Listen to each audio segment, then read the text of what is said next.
special press conference on Operation Sindoor. We will begin with opening statements by the three senior officers to my right here, who have been directly overseeing operations during Operation Sindoor. We have Lieutenant General Rajiv Ghai, Director General. We have Lieutenant General Rajiv Ghai, Director General Military Operations, who will cover the aspects related to land domain. Air Marshal A.K. Bharti, to his right, Director General Air Operations, will provide insights on the air domain. And to my right is Vice Admiral A.N. Pramod, Director General Naval Operations, who will cover aspects on maritime domain.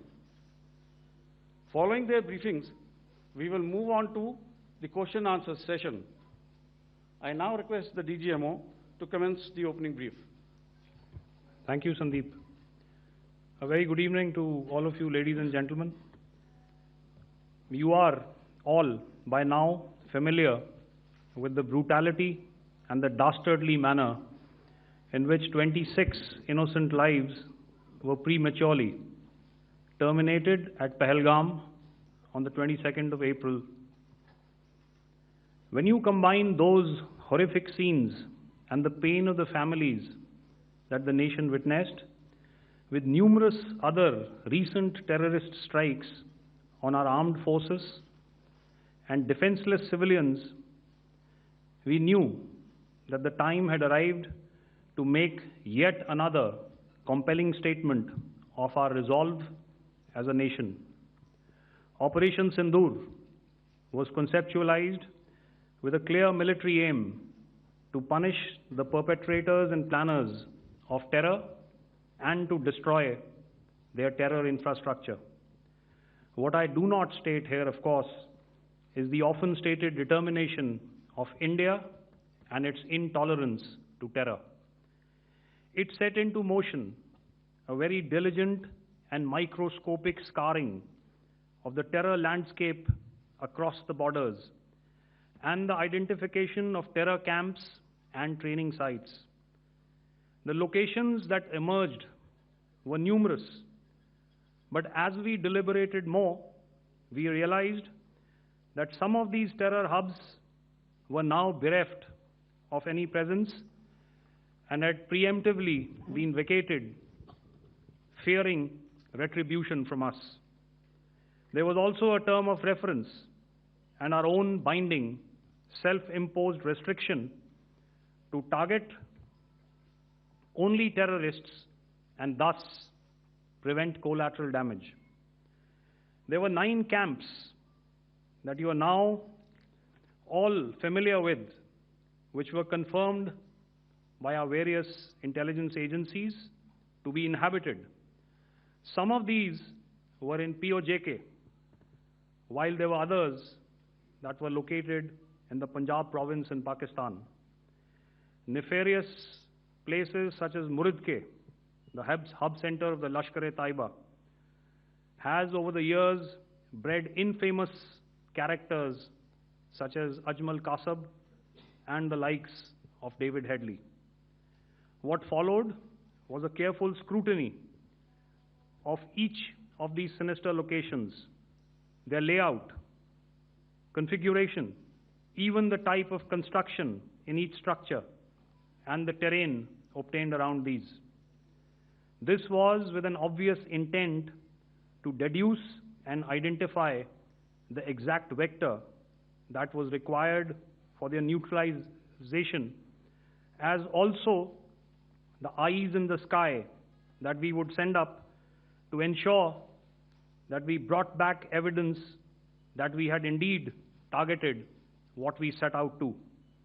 The precise images of these engagements on that fateful and historical night have already been showcased during the first press statement on the 7th of May that was helmed by our Foreign Secretary. I have no doubt in my mind that we achieved total surprise, and those strikes across those 9 terror hubs left more than 100 terrorists killed, including high-value targets such as Yusuf Azhar, Abdul Malik Rauf, and Mudassir Ahmed that were involved in the hijack of IC-814 and the Pulwama blast. The line of control was also violated soon after by Pakistan, and the erratic and rattled response of our enemy was apparent from the number of civilians, inhabited villages, and religious sites such as Gurudwaras that were unfortunately hit by them, leading to a sad loss of lives. The Indian Air Force played a major part in these strikes by engaging some of these camps, and the Indian Navy provided wherewithal in terms of precision munitions. The Indian Air Force obviously had their assets up in the sky, and I will here request Air Marshal Bharti, the Director General of Air Operations, to detail for you the methodology that the men in blue adopted to successfully manifest this mission. Thank you, Rajiv. A very good evening, ladies and gentlemen. It indeed is a difficult time that we have to come here like this and brief you. We could have done without this, but we had no choice. As the DGMO has detailed, the event was precipitated by the dastardly act at Pahalgaon. The sequence of events have already been detailed. We carefully selected the targets, and out of the 9 selected targets, the target systems that were given to the Indian Air Force were the notorious training camps at Bhavalpur and Muridke, these being further from the international boundary. Through critical target system analysis, we analyzed what was to be done to annihilate these targets and plan to engage these targets with precision air-to-surface guided munitions so as to avoid collateral damage. The modalities of planning process I will not go through at this instant. However, what I would like to show you is the results that we achieved through our targeted airstrikes. Could I have the second slide, please?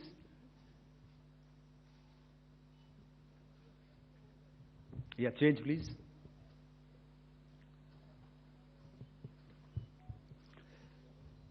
Okay. This is what the terror infra at Muridke looks like. If you see, north is as indicated, and to the right is east, where the international boundary lies. Could we have the next slide, please?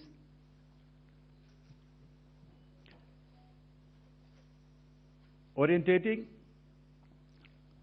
Just go back to one slide. Okay.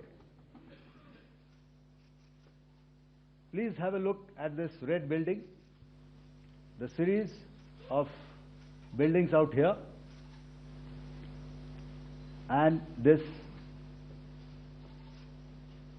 empty ground. Next.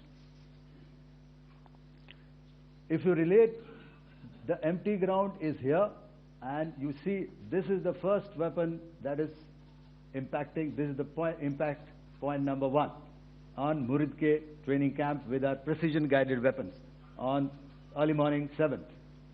Next, please. Keep your eyes glued for the second weapon coming in and the second impact on the selected target point. Next slide, please.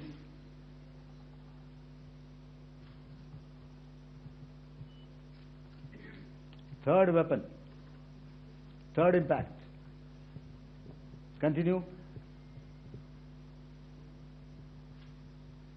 And fourth weapon, fourth impact. So through these targeted and precision targeting, we addressed the target at Murid Cave, which was the terrain infrastructure. Can you hear me? All right. Okay, I'll come closer to the mic. Now we go to the next target, which is the Bhavalpur training camp. Next slide, please. Okay, just wait. So the effect, if you see, the impact point, if I can point out, this is the impact point. The ammunition has gone through the roof and it has created a blast inside, the photographs of which you would have, all of you would have seen. And the red building, after that, there was this double-story building. It has been completely decimated by our precision targeting. Next, please. The target system, which was in the north, a series of buildings. I'll show you how it looked. Next. Completely destroyed by our precision targeting. Next. Now coming to Bhavalpur, this is the target complex that we are dealing with, a fairly large target complex. So we had to carefully choose the points that we needed to address, which were high value and which would meet our stated objectives of eliminating the terrorists. I would like to draw your attention to this red canopy, and in relation to that, I would cover the targets. One target system is a series of buildings here, other one here, and other one out here. Next slide, please. This is how it looked before, and this is how the building looked after the impact of the weapon. And orientation in relation to this red canopy, you can see here. Next, please. Before, next, and after. The roofs have completely collapsed. Next. This is the target system. Next. Precision targeting, and we have achieved our objectives here. Next. All right. So that was what we did on the 7th. Our objective was to address these two terrorist camps, and that we did with precision. And thereafter, we maintained a robust air defense posture, because remember, our objective was to target the terrorists and terrorist infrastructure, not any other infrastructure, not the Pakistani military, not the Pakistani any other infrastructure. So that is what we have maintained on the 7th of May. However, what we saw in the evening of 7th of May, we were saturated with a raid of Pakistani unmanned aerial vehicles and small drones. And these came in waves in our civilian areas, over our military installations, and all of them were successfully intercepted. Few of them did manage to land. However, there was not much damage that they did. And we have our robust counter-US hard kill and soft kill systems which did the job. However, the difference here was that we had targeted the terrorists. The adversary now has targeted our civilians and the military infrastructure. So it had to be responded to. So in a quick and calibrated response, that very night, we struck their radar installations at Lahore and close to Gujranwala, the LYT installation, to indicate to him that we are ready, yet we do not want to escalate. Our fight was with the terrorists and not with the Pakistani military establishment. Thank you. So, ladies and gentlemen, he's outlined operations not only on the night of 6th and 7th of May, when Operation Sindoor commenced, but also on the subsequent night. Being well aware and familiar with the congenital and impulsive nature of our adversary, and even though we did attempt to reach out and communicate our compulsions to strike at the heart of terror to my counterpart in the immediate wake of Operation Sindoor. The request was brusquely turned down, with an intimation that a severe response was inevitable and in the offing. We were, of course, prepared. Operations on the 7th and the 8th, Air Marshal Bharti spoken about. On the night of 8th and 9th of May, they flew drones and aircrafts into our airspace all across the borders and made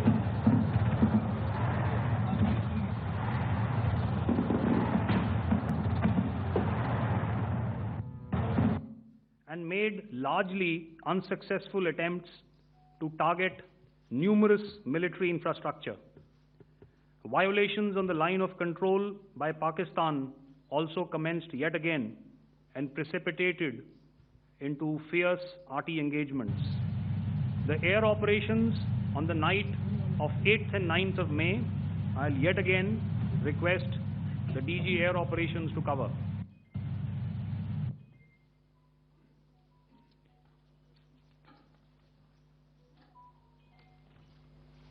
So I just covered what happened on the night of 7th and 8th.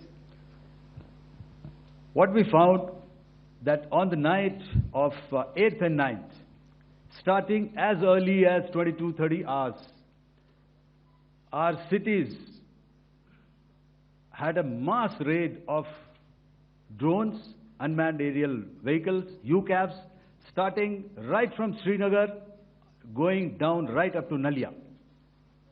It was a mass raid in waves, and it was relentless.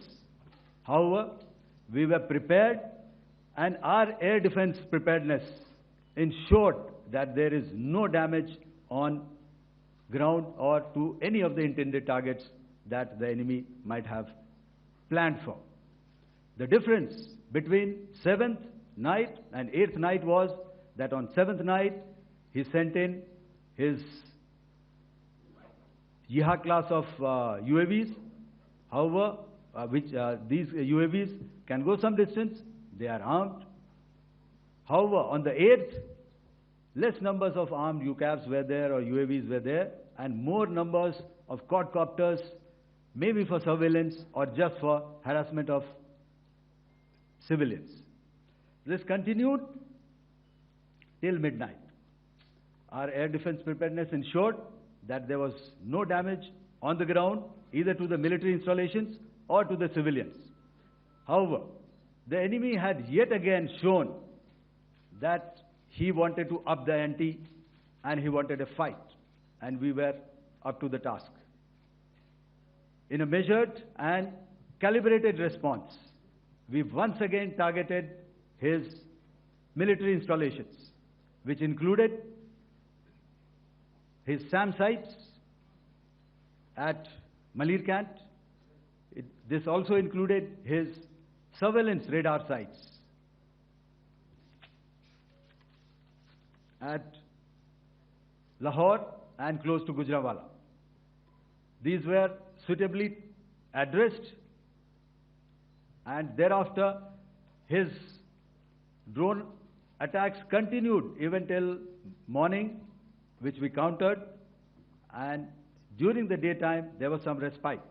Here I would like to bring out another aspect. What we found was that while the drone attacks were being launched from somewhere close to Lahore, enemy had allowed his civilian aircraft to also continue to fly out of Lahore. Not only his own aircraft, but international passenger aircraft, which is quite insensitive, and we had to exercise extreme caution, even at the cost of some tactical disadvantage, to ensure that there is no damage to any of the civilian aircraft. And this was also brought out in our press briefing during the day.